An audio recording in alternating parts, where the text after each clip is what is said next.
guys, I'm putting, I don't know what all you're up to this morning, but I got a bit of bread on. Who's here? I can see some familiar faces, but who's here from Newfoundland? Who we got from Newfoundland? Hands up. We got one, that's a familiar face. There you go, we got a couple. Who's here from New Brunswick? There you go, Nova Scotia, PEI, Wicked, there you go. We got all hands covered, I think, in the Atlantic provinces anyway. Mom always talks about having your old hair, right? Something about Newfoundland women and like mom's generation, their old hair is all, body hair's all dirty, right? Anyway, so I got to give a here at the bread. Now, actually, like that crowd from Ontario comes here always wanting to be right authentic, right? Want to take the real Newfoundland authentic experience. So here you go, it's a Pyramid Motors drawers. And you're laughing because you're probably members. Now they're clean, right? They're always clean. And so next time, I always say, next time it has a crowd coming to make a bit of bread on the beach, you're all getting the Pyramid Motors drawers. Nice, lots of room in them. So I got a bit of brown bread made here today, and I'm gonna put this bread on. It's already risen up now. I made it around 7:30 or so, and I remember asking when I started collecting old stories, and I remember saying to gotta get the bit of parquet on your hands now. I remember saying to Nan, right? And I said, Nan, now tell me about making bread when you were growing up. She says, well, I started making bread when I was 9. I said, 9? She said, yes. She said, well, Nan and my mother, she said, and old Pop. So there's old Nan and old Pop. I'll refer to them probably a couple of times. But they'd be gone now making fish. So she said at 9 years old, she said it was my job to put the bread on for the young ones. And she said now there was I think she said there would be 10 or 11 of them, and I was recording Nan as she was going, right? And anyways, it's a great old recording. I does it a lot when I travel to places now and just listens to old stories about times gone by, food, and anyway, it's always worthwhile listening for sure. But she said she wasn't tall enough to reach the counter, so she'd have to haul the flour barrel over. Now I don't know, I don't have a flour barrel these days, but I suppose they certainly did in Nan's time. And she said, yeah, it was my job to make all the bread for the family. And she said, and I said, me, right, naive. And I said, Nan, I said, sure, how'd you get all the young ones off to school by yourself with no one home? She said, well, miss, she said, school was when you went back then. And I said, like, my day, I'm thinking, get up and run my own business, got to get the kids out the door, blah, blah, blah, all this, and Nan was like, no, man, it wasn't like that. She said, school was when you went, and I asked her what it meant, and she said, well, Lori, there was more important things to be up to, right? She said there was food to make, I had bread to make, Nan and Pop were gone all day, and she said it wasn't like the young ones today. I said, geez, Nan, I suppose it wasn't, right? So, look, I gotta put, y'all remembers the parquet, the little bits of butter wrappers that they'd have on the butter, right? And Mom would always have them folded up in the fridge, saving them for butter in the pans, right? I'll put a good extra butter in this one. Or I'll have the buns will be stuck in. There you go. And so here in Newfoundland, I don't know if it's like that now wherever you guys are, but we always made 3 bun bread. And I remember saying to Mom one time, like, sometimes you go places and the bread would be only 2 buns or 1 bun. And I said, Mom, how come we always had the buns were always 3 bun, right? And she said, I don't really know. She said, but I remember your grandmother would take her wedding rings off. And she said, before the bread went in the oven, the bread was always blessed. And I said, what do you mean, bread going everywhere? She said, what do you mean blessed? She said, well, they take it off. She said, and they bless the bread. She'd take the rings off and best for the past, the present, and the future, she said, before it went in the oven. And she said that was done then to ensure that the bread rose. I said, oh my God, how nice, right? Little bits of stuff like that you learn from talking to old people. I always found, took great comfort in it. There we go. 3 pots on today. I started giving away to all hands on the street, calling it my mental health. It's like, if I just keep making bread, I'm guaranteed there's someone in the neighborhood that'll take it. And sure enough, it don't take much. That's Nan's old pan. my aunt called me a couple months ago from out in Labrador, and she said, Lori, she said, I got your grandmother's pan here. And I said, Norma, she said, yeah, she said, you know, if anyone should have it, she said, it should be you. And she said, I got a bunch of books here, she said, from Labrador, all these little books. Now this one's pure Labrador from the Berry Company here, right? And but she sent me all these beautiful old community cookbooks. And I find if you really want to know about the food of a place, you bring up these old community cookbooks that were done, right? It was, whether it was the church put it together or the women's group or whatever. And I find it really tells a beautiful story about the food of a certain time, right? And there's always stories and stuff put in with them. And this one I found this morning is called The Story of Making Bread, and it was told by Charlotte Flynn.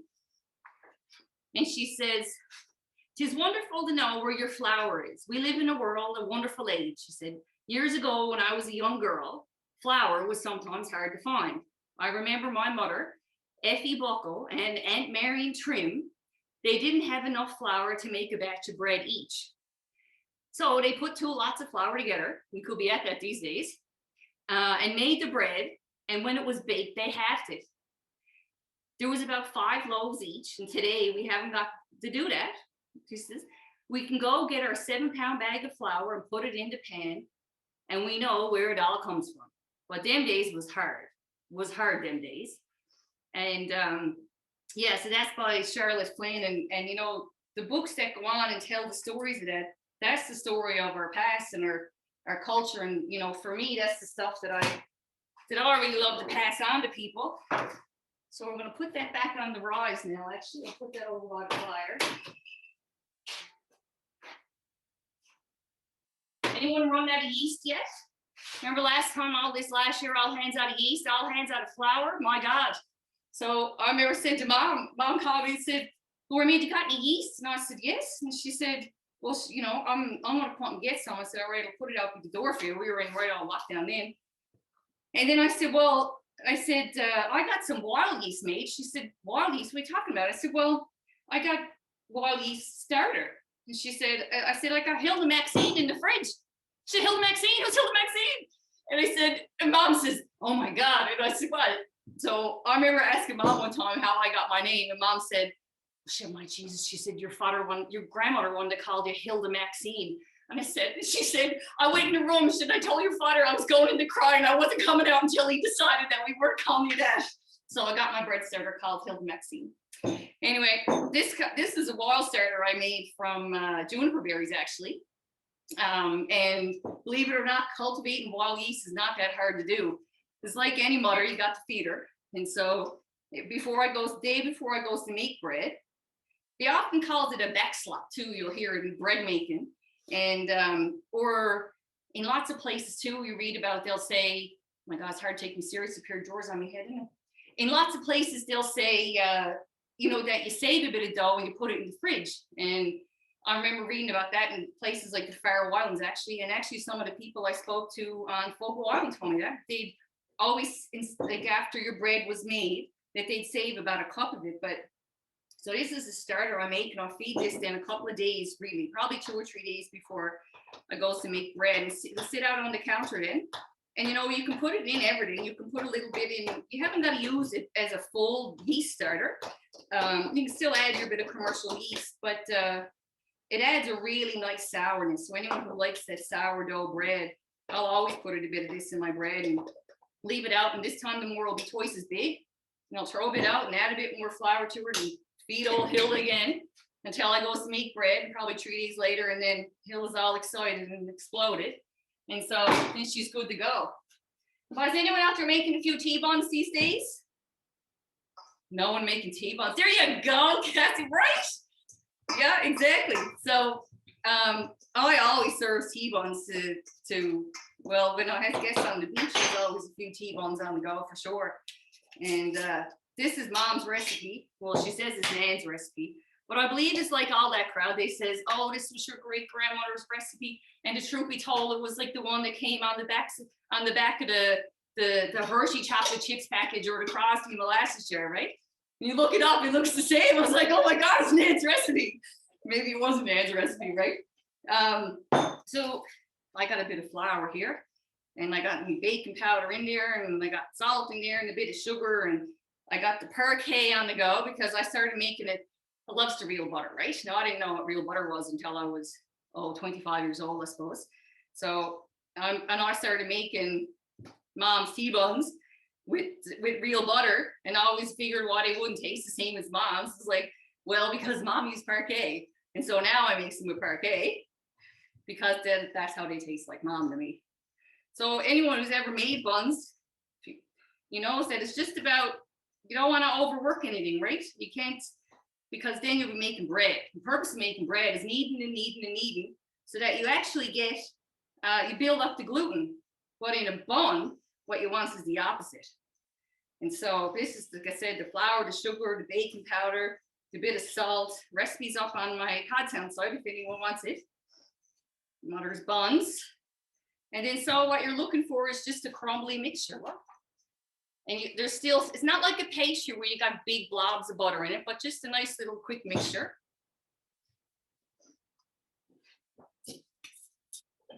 And I always put almost all of it in. And this is just milk and an egg. And now I can judge it, right? I'm someone who's like, well, I'm have to make enough of these now, I can judge it. I bet you I made, oh my God, I make 500 of these a year. And so I'm gonna, Jonathan, you wanna hop over that other camera here? Just give everyone an idea of the kind of mixture that we're looking at. Now I can tell, just give it a little squeeze if this kind of where I want it to be. There you go. So mom always hates this, but the first thing it was, I got to get it at the bowl. I got to get the feel of it at the bowl. So, and then making tea buns is about that, Rose. You're just patting it. And so what folds it and presses it, and folds it and pats it. Much like a pastry to a certain degree, that is not, like you said, is not about a kneading process, right? Now I make these without raisins because the kids don't like raisins. And so then they're much like a shortbread, you know, like when you see recipes for strawberry shortcake, sometimes I find like in New England states and stuff, they'll say strawberry shortcakes. And so a bit of flour underneath. And then it's just pat them down, huh? So what you're doing is patting them out like that, making sure they don't stick on the bottom. There you go, a few buns. And then a little bit of flour over the top. Now usually all hands would be making these with me, but you guys are just watching today, so you got to have the right size glass too. If you, we lost our camera angle, Lori. We did. That's all right. I'll hop out of it now. That's Mother Colin, right? I think she knew I had to run. The only thing I couldn't control in the room was my mother. Right? Anyway, here we are. So few buns on the go, and then I put them on a bit of parchment or whatever like this. And mom always put the buns in like a Pyrex dish. She was very particular about what she did with the buns.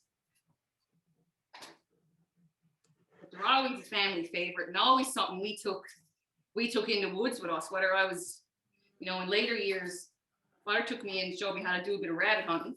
Mom would always send us off with the tea buns, and I remember when Dad and them would go off moose hunting, but they didn't leave the house unless the truck was full of, well, it was full of beer. And then there was also a pile of tea buns and homemade bread and all that stuff would go off hunting. And, you know, always says about a cup of tea too, right? I mean, tea buns are always something that accompany the cup of tea. And I always tell people in Newfoundland, like travelers stuff when they comes here, and that says, look, if someone invites you in for a cup of tea, it's kind of not optional. Like you don't say, no, boy, I just had a bit of tea, I'm good. You don't say that, because if they offer you for a cup of tea, I says to people, you know, you're not going to go up to the Himalayas and be offered a cup of yak's milk and say, no, I'm good, right? Because it's the same here. And I know, like in many places, like when someone offers you a cup of tea, it's because they actually want to take the time to have a conversation with you. So it's almost disrespectful. No, almost. It is disrespectful. Someone offers you a cup of tea, don't care how many teas you had, you sit down and have a cup of tea. And so it's the same here in Newfoundland. Now, I always saved a bit of egg and a bit of milk to go over the top. Mom said if the buns were white, they looked right sickly. And so these goes in the oven then 425 for 20 minutes. There we go. Sometimes the kids likes a bit of sugar on top, but that's that. Well, guys, I'll be back in 1 minute. I'm not gonna put these in the wood stove. Gonna shoot them in the oven. I'll be right back. It's amazing, this ability of using a story to bring food to life. It's so key, I find, when we're trying to present these things to, especially to visitors. Even now with the pandemic, sort of focusing much of what we're doing on local markets.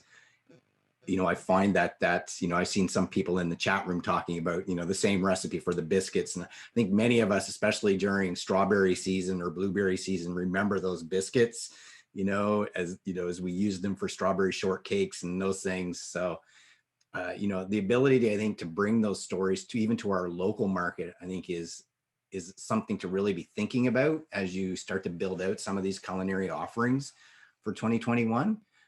Sometimes you need to change the pitch of the story a little bit, but I think, the story is the key to me. So just entertaining them while you're gone, Lori. Well, everyone, that's a little taste of what I'm getting up to these days. Again, I'm just going to flick this on gallery now so I can see everyone.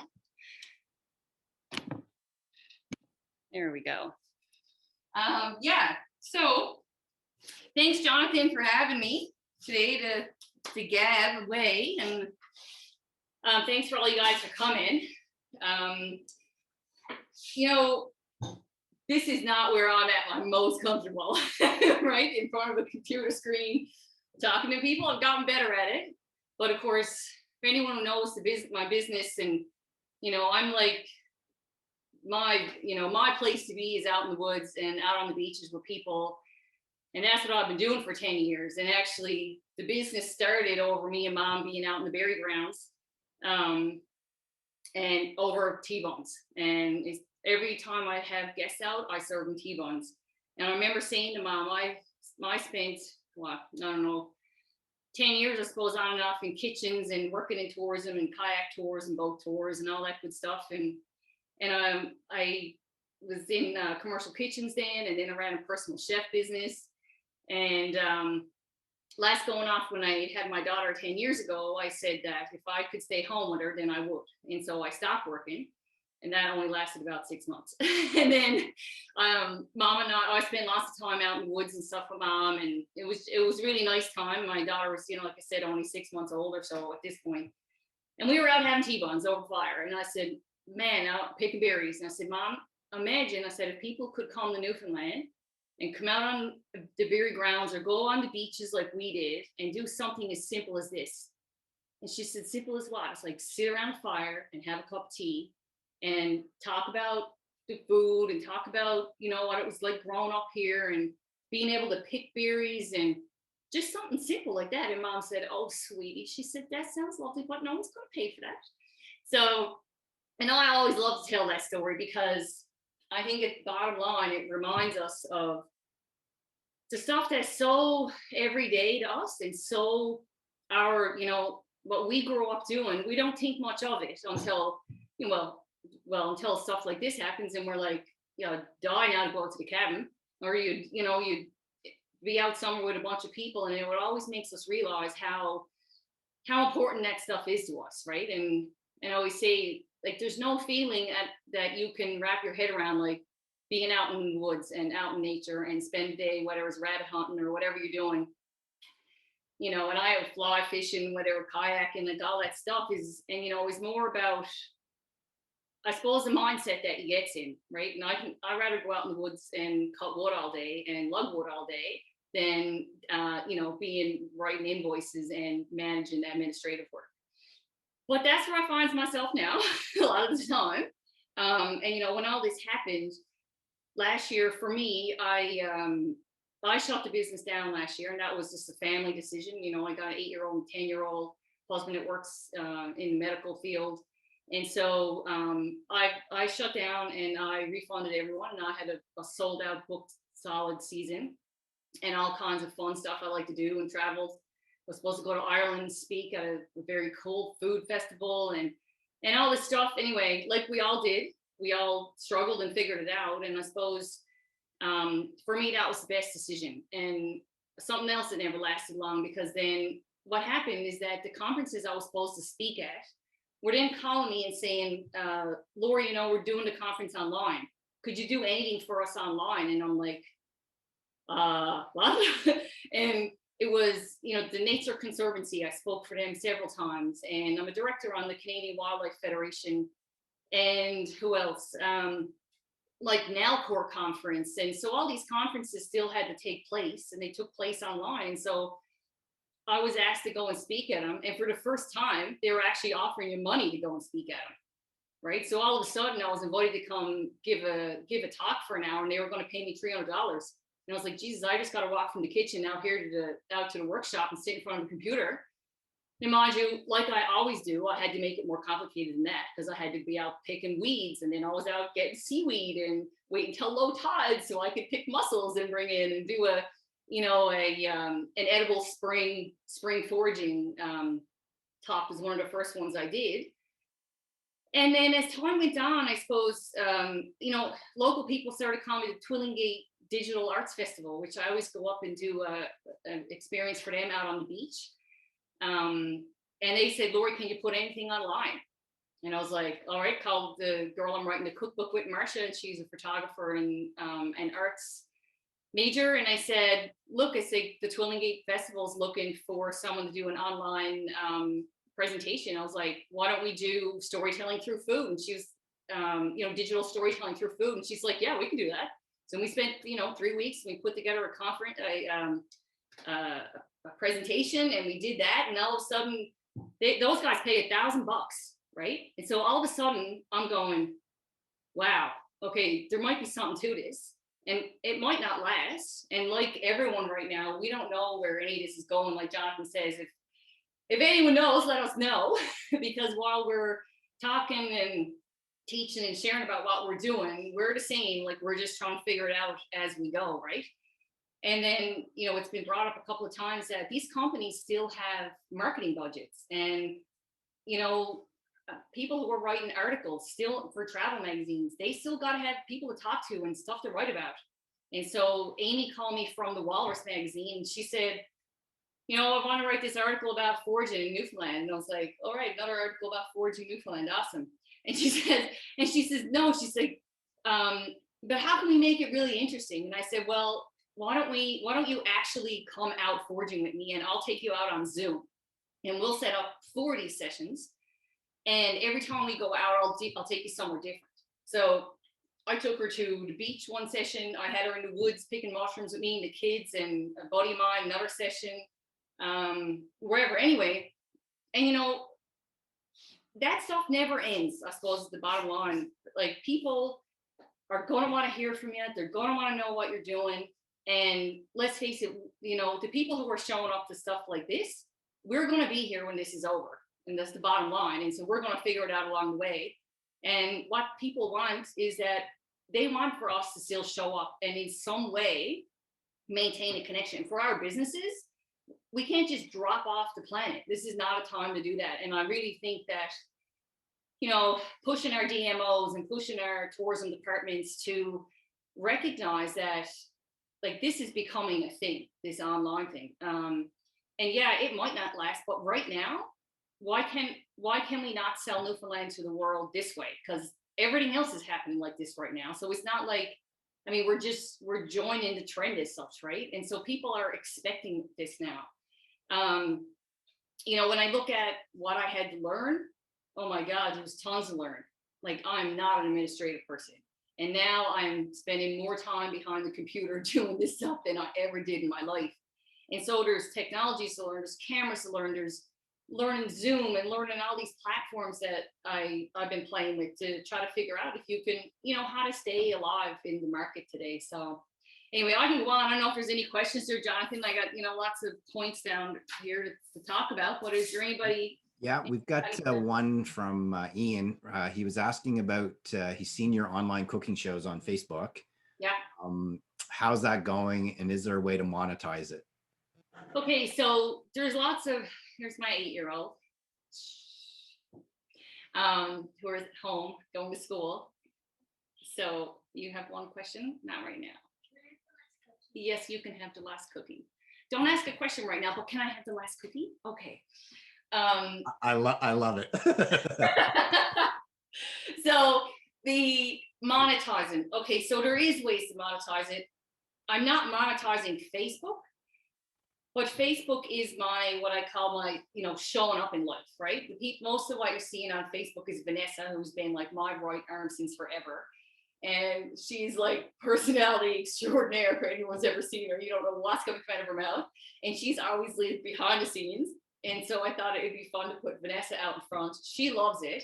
And so, yeah, I mean, we do these 4 or 5 minute videos on Facebook, and then it drives them to my website where they can get the recipe. So my job right now is to give my followers, my people, something. Just give it to them. I don't ask them for anything right now.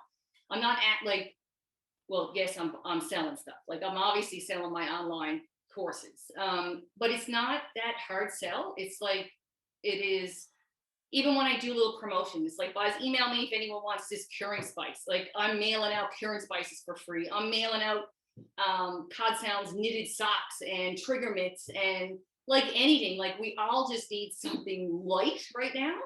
And so Vanessa is about life. Vanessa is about staying in front, like Facebook, those little Facebook videos is about driving people to my website. And when they get to the website, they get a pop-up inside 12 seconds or something that says, join the mailing list to see what we're up to.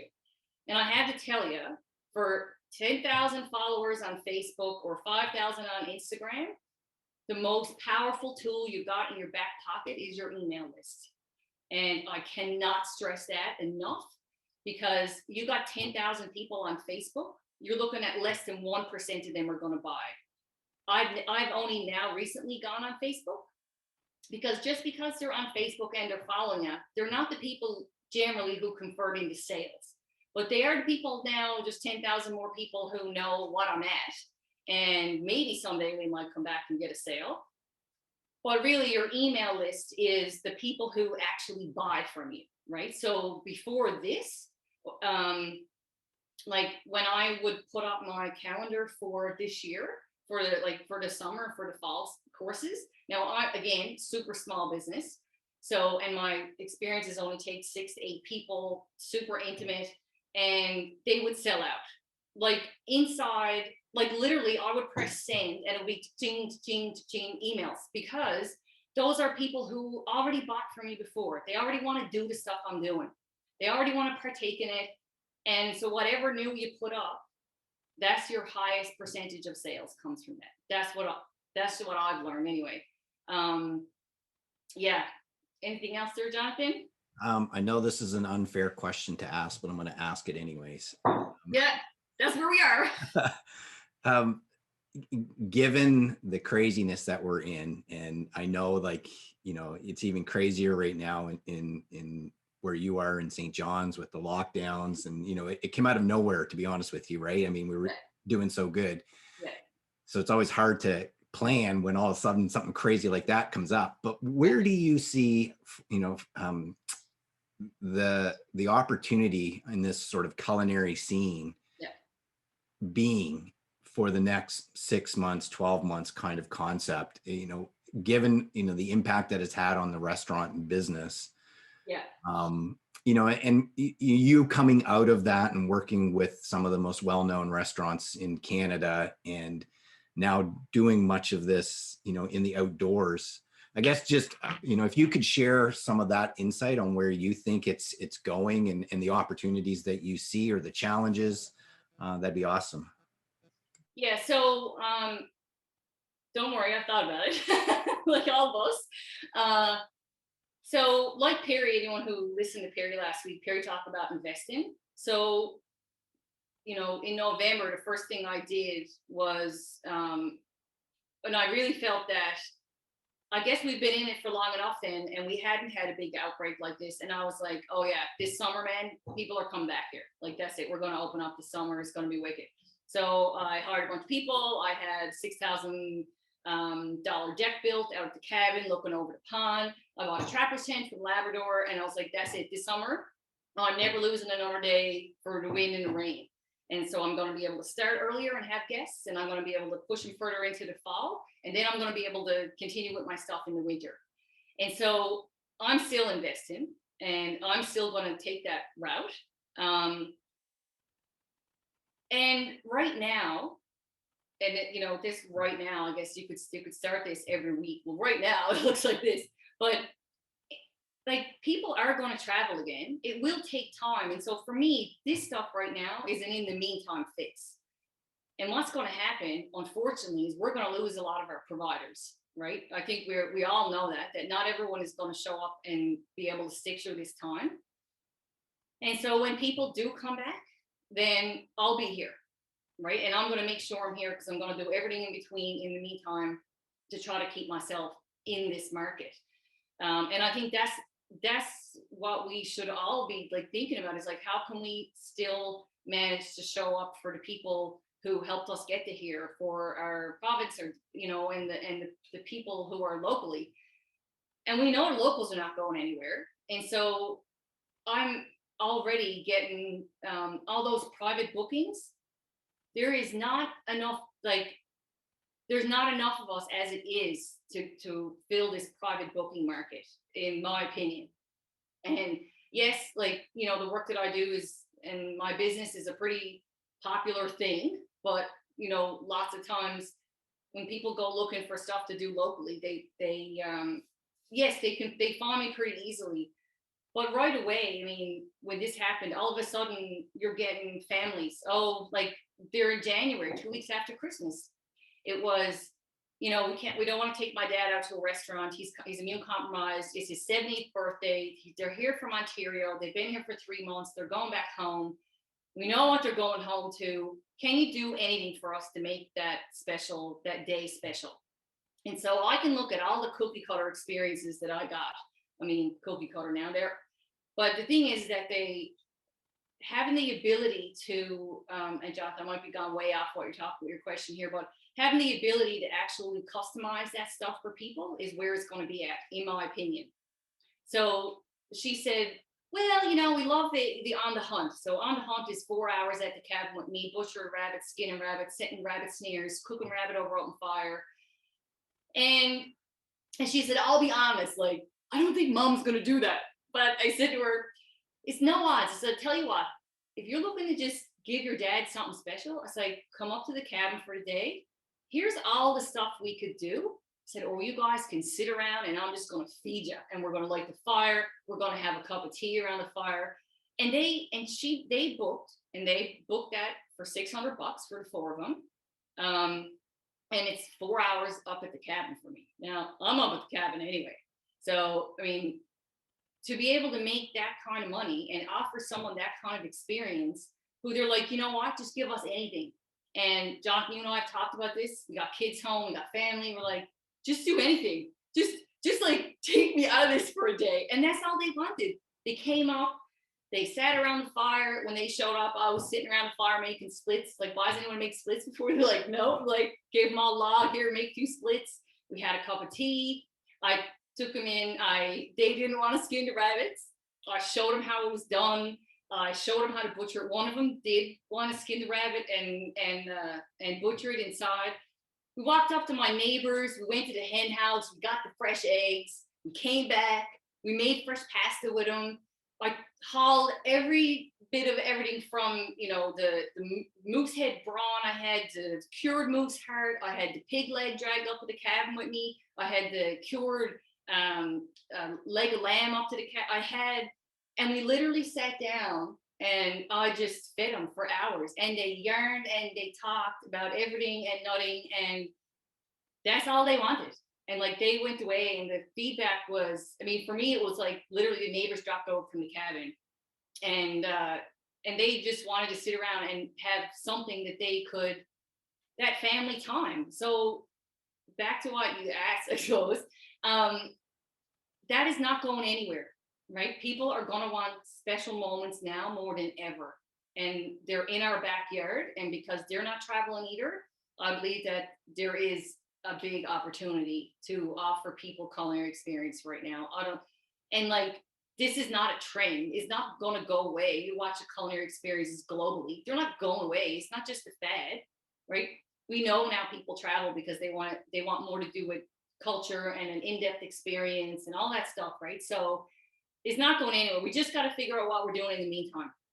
So And with what you're doing with that, Lori, so if you were to give advice to someone, so let's say I'm sitting here in Halifax and I've got my business, how do I position it so the consumer knows that they can reach out to me and get that customization? How do you do that? Is it just something that you're known for, or is it something you promote on your site?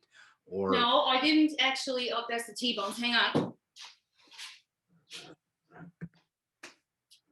I find this amazing in regards to this concept, and this, it popped up in a couple of the sessions that we've done about these bubble opportunities.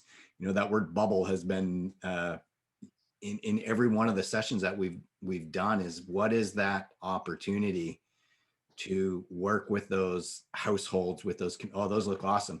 Now we're going to do the little puff of the smell for the 4D experience through Zoom.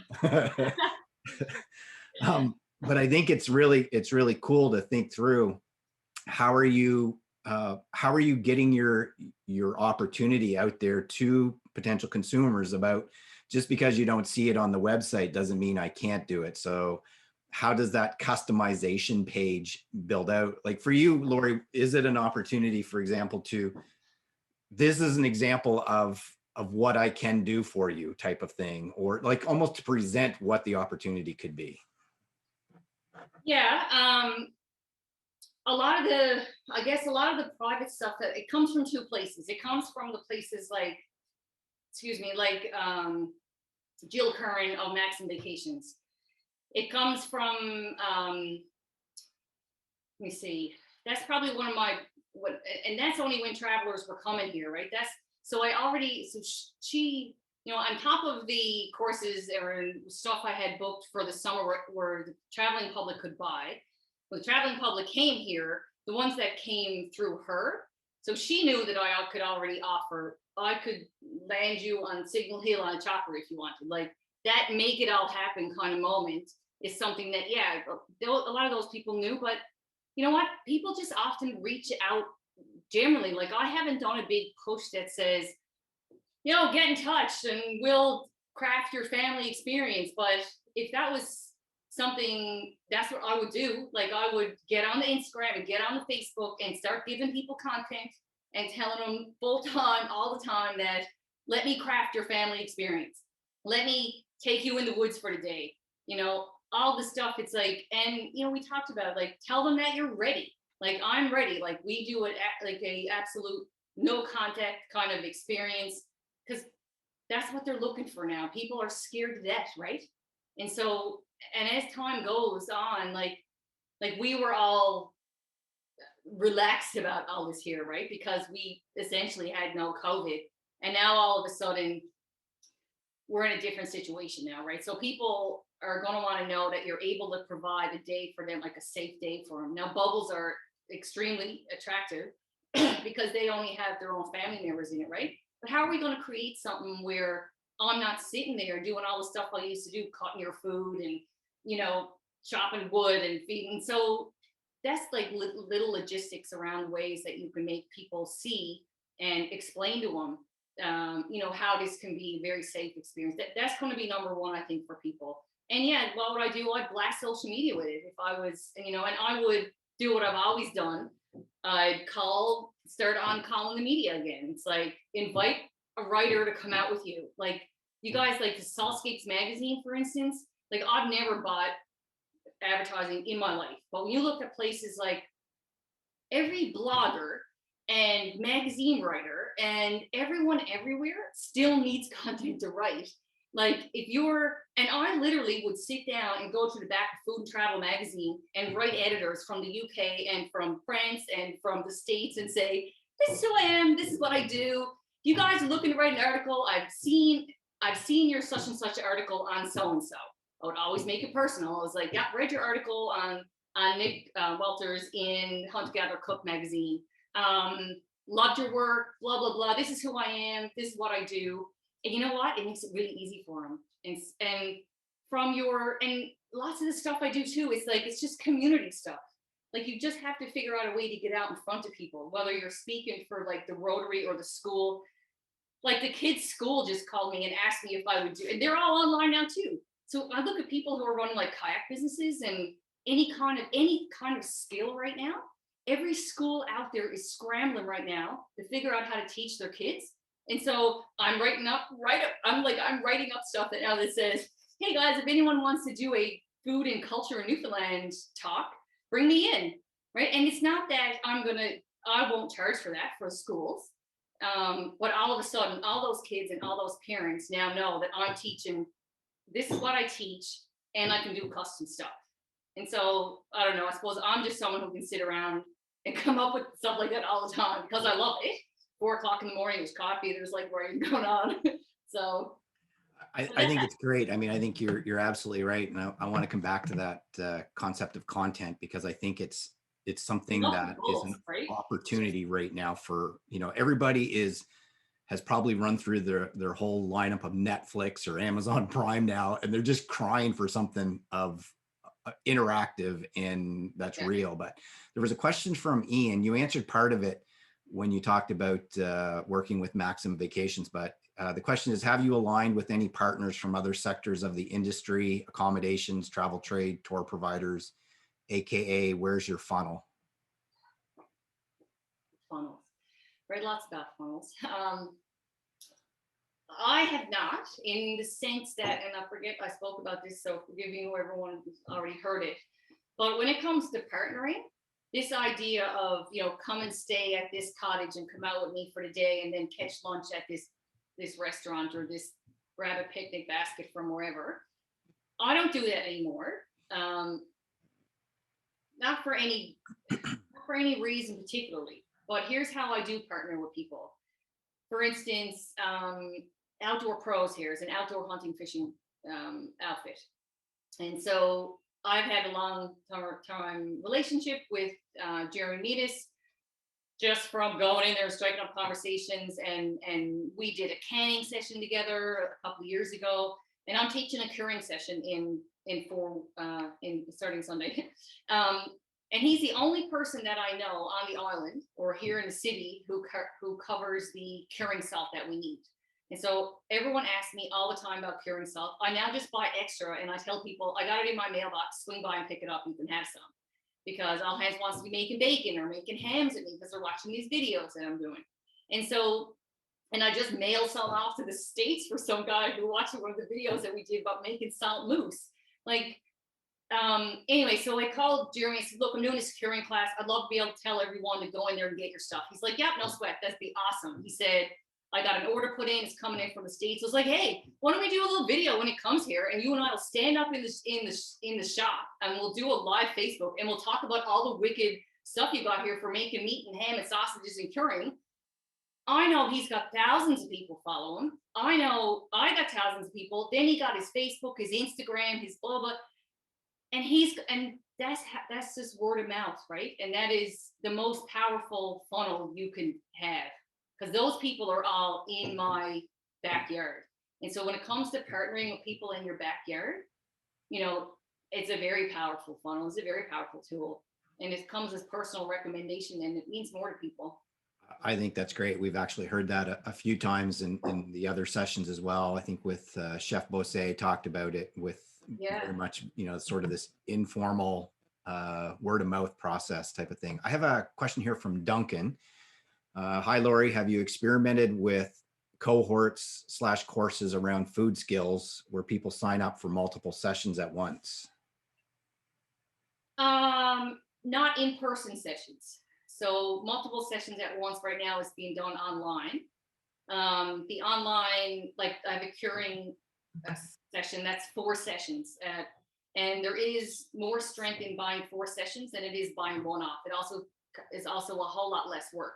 Now it's $175 to buy 4 sessions. Whereas like some of the platforms I use, I've played around with a platform called Boom TV. Those are one-offs. They're $20. I do a 1 hour, it's like a YouTube video. I can't see the guests, but it literally makes me money when I sleep. So because they're videos, and once people buy them, they get to keep them. So those one-offs are there, and they do work quite well. But again, the power is in the strength of constant. Sorry, what is it, sweetie? Okay, I'll be right there. Okay. Okay. She's 10. She needs trouble with her Zoom meeting. So yeah, the multiple sessions in person is not something I've done yet. Not that I wouldn't try it, but you know, these outdoors. I used to do teach a bushcraft one. I do a like ice fishing at the cabin, just like day at the cabin. And people do love the idea that they would show up every Sunday morning for 2 weeks. And because right now we're all looking for some like routine, I think, you know, like this, I sign up for courses just for fun, just so I can have something to do at this time. And there, you know, there's a couple of great platforms out there for taking free. Skillshare is one. I use Creative Live. I use Coursera, which are universities from around the world, teaching everything from teaching online to, oh my God, social behavior, science of whatever. But yeah. Can you share it? And because I always find it interesting, because lots of people, you know, that have signed up, and Lori and I have done a number of programs together. They want to be a forager like her. And what is your response always? Is like, that's the least important thing that you need to know, is that side of things. But for those that are on here that are interested in that side, what is the key thing, I guess, that they need to know or learn? So foraging sounds really cool. So come up with a really cool name and call something foraging, and people are going to buy it and they're going to come. The thing is that this, I don't know if anyone knows the term they call imposter syndrome.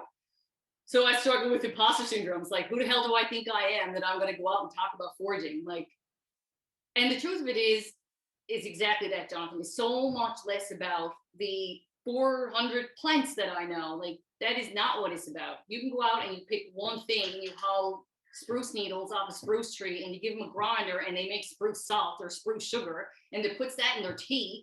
Oh my God, that's the most fascinating thing they ever did, right? It's so simple, and it's all about the stories that are all around it, right? I mean, what did I do here for 15 minutes, you guys? I told you stories, made a few tea buns. I'm not a baker. I'm not like, you know, it's all what you know, right? So find stuff, I suppose, that you know. And when it comes to foraging, like, just go find 5 plants. You already know 5 plants. You already know 5 things you can eat about it. Find a way to weave the story around that thing, right? They're never going to do it again. They're never going, like, no one, I don't think anyone leaves the beach with me, goes out and forages the beach again. They're just not going to do it because they're always afraid they're going to eat something and die. So it's not what they come for. What they come for is a good time, right? And I'm not even a good time. I joke all the time with my girlfriend. I'm like, when I met her, I was like, just so you know, I'm a drag, okay? Like, I go to bed at 8 o'clock at night. I get up at 4 a.m. Like, there's nothing. That sounds like a great t-shirt, Lori. But it's like, yeah, like, it's not about that. It's about people getting out, you planning everything. They don't want to think about it.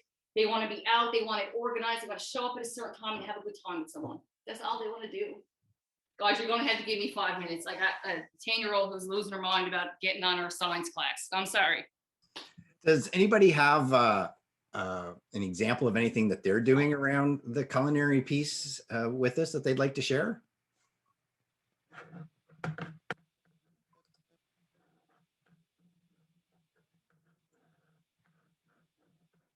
Any thoughts or insights? Figured I'd give a fair reign for people to have a discussion, but yeah, we made a big switch this year. So with Taste to Grow S'more, we typically do an in-person food tour and visit 4 or 5 restaurants in different communities in Grow S'more. And we realized quickly through the summer that, you know, we had a couple bubbles, which was great, but we weren't going to get our typical client from on island to pay $130 to go around and eat food that they typically would eat anyways. So we switched to picnics, and then we kind of realized we didn't want to do lower price. So we wanted to see how high we could go. So we partnered with somebody like Chinched in St. John's and got their charcuterie boards, and we added things to it with local cheeses, charged a really high price for it, and all of a sudden hit a new market where we typically would have the 45, 50 plus. We hit the millennials. They wanted to put it all over Instagram. It was all about getting the picnic basket, setting it up somewhere awesome in the park, and then doing the marketing for us. So it was a market we never really thought of, but we were quickly surprised when they were spending $130 to have a picnic and be on Instagram. And we also got incredible images from it. So that was really cool. Thanks for sharing that. There's another incredible example from the island as well. This festival, Roots, Rants, and Roars, and they actually did something similar. They created these sort of picnic experiences. But they partnered with all of these local restaurants, and what it was is as part of their festival, because you had to be socially distanced, and it they couldn't necessarily have all the musicians in a hall or anything like that. You would sign up for your picnic lunch from one of these restaurants that had curated something, and they had ordered these specialized backpack coolers that were all branded with the Roots, Rants, and Roars. So you went in, whatever it was, $50, $60. You got to keep the backpack as well, which was an incredible deal. And you were then given basically the map of the trail system, and you could walk out on the trails and have your picnic. They also integrated it, which I thought was incredible. Now, they didn't make a whole lot of money for the artists, but it gave them profile. Is that on each of these different spots where you could stop to have your picnic, they would profile these artists, and you could download via Spotify the artists' CDs or albums.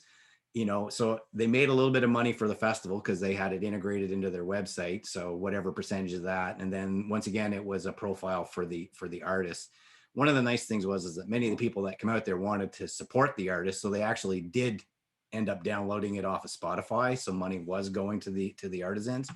But I thought it was a really cool way to sort of integrate into that food experience. And what the restaurants really loved, besides the fact that they were getting this business, it didn't actually take up chairs in their limited space because they could only be at a certain capacity anyways. So, I could do 10 picnic baskets, but it didn't mean that I was putting 25 or 30 people into my restaurant, which freed it up for people that wanted to come in to sit down. So it was really clever way. Like, I think these opportunities to think about food, the culinary piece, and how you get them outside of these sort of physical locations and into nature is an incredible opportunity. And we've seen it here in the Valley in Nova Scotia with some of the incredible things that a couple of the companies are doing with different wild game and food experiences. There's another operator, and I think Susie, you were on one of her experiences this past weekend. She's actually doing some incredible things as an outdoor operator. So there is opportunity. There's this pent up demand. I just think about my own family unit here in Halifax and the people we talk to, and it's crazy. It's like we're like caged animals wanting to get out and spend money, but we want something that's going to be really cool to do. So yeah, incredible. Thanks for sharing that, Ian. Anybody else have anything else they'd like to share with us? I'd love to share real quickly. I had a couple people with a lot of money call me up and say, what could we do in the Valley if we were to come like once a week for 6 to 8 sessions, and they were willing to pay $2,000 plus per guest, and they're really interested in learning about food skills pretty in depth, like spending a day with us, both on the like kind of academic side, but also like fully hands-on with different farming techniques, foraging, different resilience kind of things that they could build, like root cellars and that kind of thing. So we're putting together something for a couple of people there. There seems to be a resurgence of people thinking about their own food security, and it seems to be an opportunity for us. I agree completely. We have another program on the go with Lori called Nature's Table, and we were talking about it recently about, you couldn't find seeds. You couldn't find like even good garden soil in the Halifax area. Like the companies were sold out. You couldn't find any lumber because you had to build raised garden beds because there's, it's just a rock.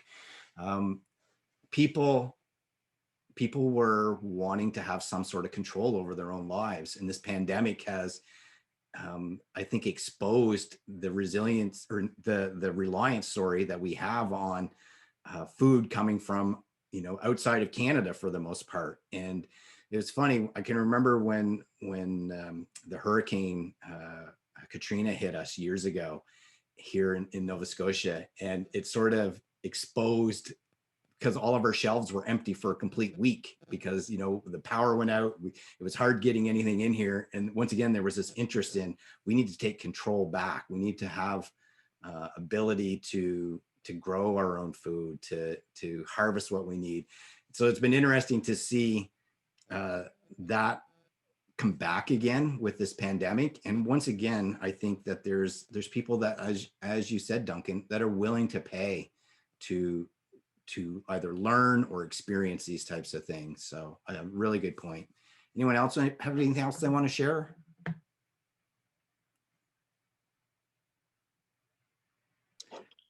Well, currently we're just at the idea phase, but this summer I love the picnic idea in St. John. That was really nice. But we would like to do something similar, but with lobster, obviously in Shediac, or the lobster capital. So we were maybe looking to do like a lobster cookout or a lobster boil.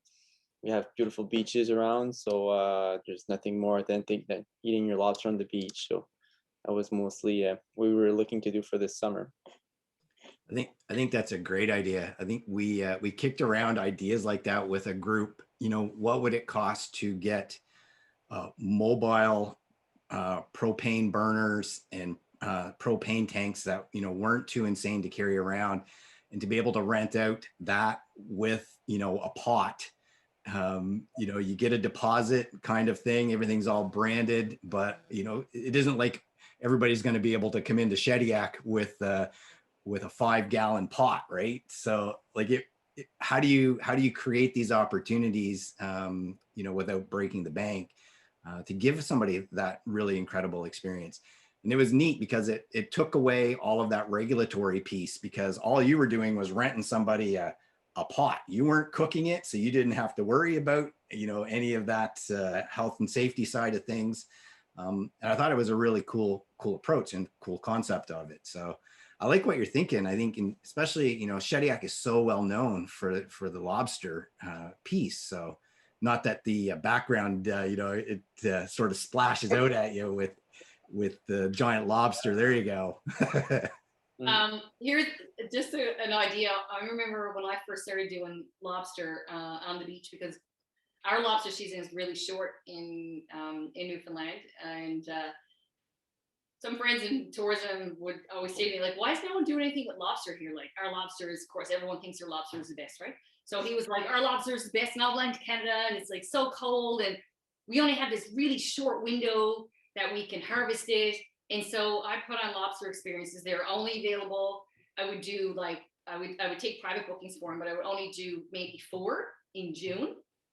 And of course they would sell out. When I used to take all the lobster out of it, I would have the lobster form and I'd have it all cracked, because during my restaurant time, you crack the shell. So just so they didn't have to do anything hard, right? And the crowd don't know how to clean them, and their fingers, and they're all cut up. And anyway, when I went to, I've done some work with the Fogo Island Inn out there. And when we went out there, one of these times we were out there, we decided to actually show the people how to take the crab out of the crab meat. And we prepared them for it. And we said, look, this is going to be messy. Don't wear your fancy Arc'teryx, whatever you got, right? Because you're going to be rotten. And and then we gave them all the tools, and it became the funnest part. And of course, now on the beach, they got to figure it all out themselves. They literally use beach rocks. They crack the shells. They figure out how to get it out. I'll give them some tools. I'll make them crack off twigs. And it became more about trying to get lobster out than it was about eating it. It was really fun, and people had a laugh with it. I agree, Lori. I think that I think even back to, any of you who've been at the edge of the wedge when we do the lobster experience in the kitchen, it's freaking chaos. And, people are cutting their hands on the spikes because they don't know how to hold it. They're laughing their guts out at this thing. It's a risk management nightmare, but, I think it's cool with those types of things, which brings me to another question. Like, what do you think of the opportunity of, like, we focus so much on lobster and salmon, let's say. What about those non-traditional species? What kind of culinary opportunities? So like green crabs and, flounder, or like, we have all of this seafood that we produce, and like snow crab is probably the best one that I know of. Like nobody has it on menus, or very few people have it on menus because we ship it out of Atlantic Canada so much. Is there an opportunity to expose people, where you can get lobster pretty much everywhere? Is there a unique selling proposition to focus in on perhaps some of that unique seafood that people don't have an opportunity to experience in menus? We did it with squid we did it with squid a couple of years. Like you can't buy Newfoundland squid here anywhere. You can't order it even as a restaurant. Same thing, it all gets shipped out.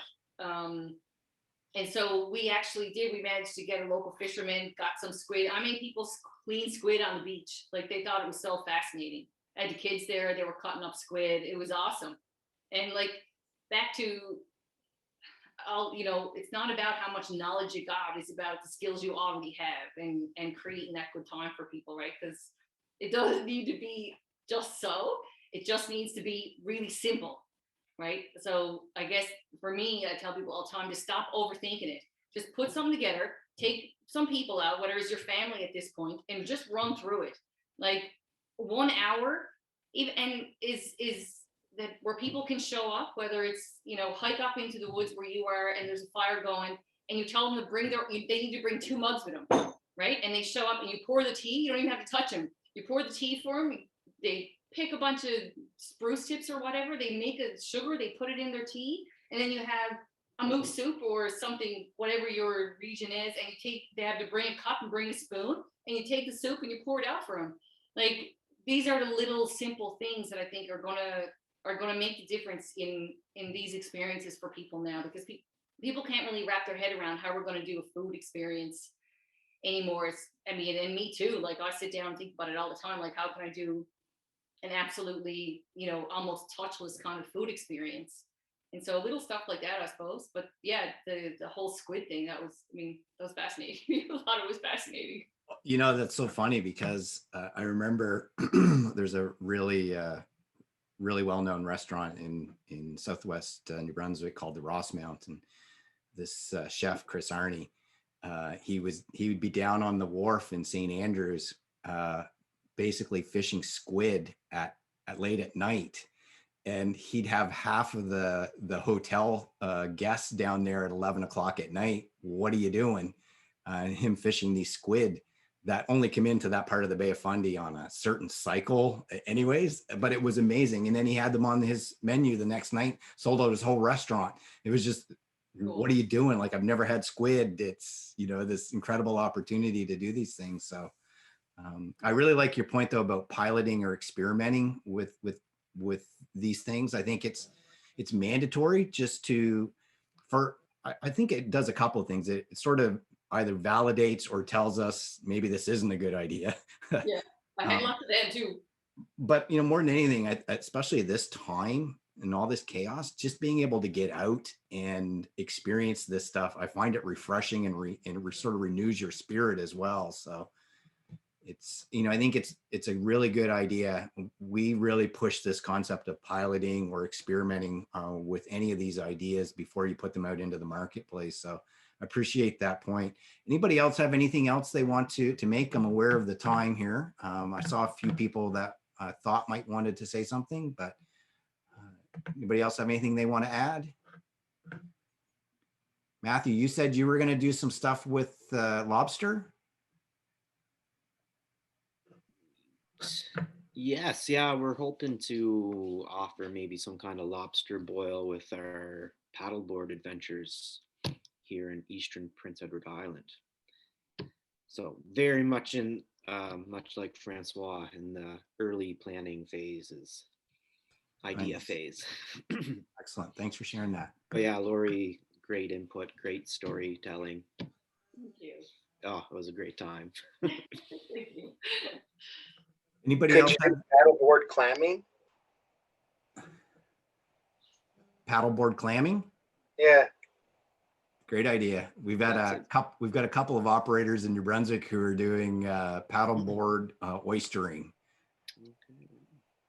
I think it's funny. We've got another operator in Southwest Nova Scotia is doing this insane paddleboarding experiences, which is just mind blowing. She has a tent that will fit right on the paddleboard. So you pull the paddleboard up and you sleep in the tent on the paddleboard on the ground. Like trying to find a stand-up paddleboard in Atlantic Canada, it's hard to come by. It's just been one of those explosive sort of things that people want to do. Newfoundland must be well stocked with them because we haven't got, I don't think we got a bay that you can go in on the West Coast for sure. But like, that's one of the problems here with our kayaking outfits and stuff, is that the water is just so, we lose so many days trying to get people out. And when I was kayaking, but when you, Matthew, when you talk about, that you're just in idea phase, I think it really is the little stuff. If I could say one thing, like when I sit down and I craft an idea, like it is really like, how do you stop being the show? Because for me, it used to be like, I was so frustrated. I'd leave these things and I'd be like, oh my God, I'm so exhausted, because it was like being on stage, right? And it kind of still is, it's still exhausting. But I remember saying to myself, how do I take this from being like the Laurie McCarthy show, where people just sit down and they're like, they're just waiting for you to do something, and make it so that it's their show. Like they have to participate in making it go round.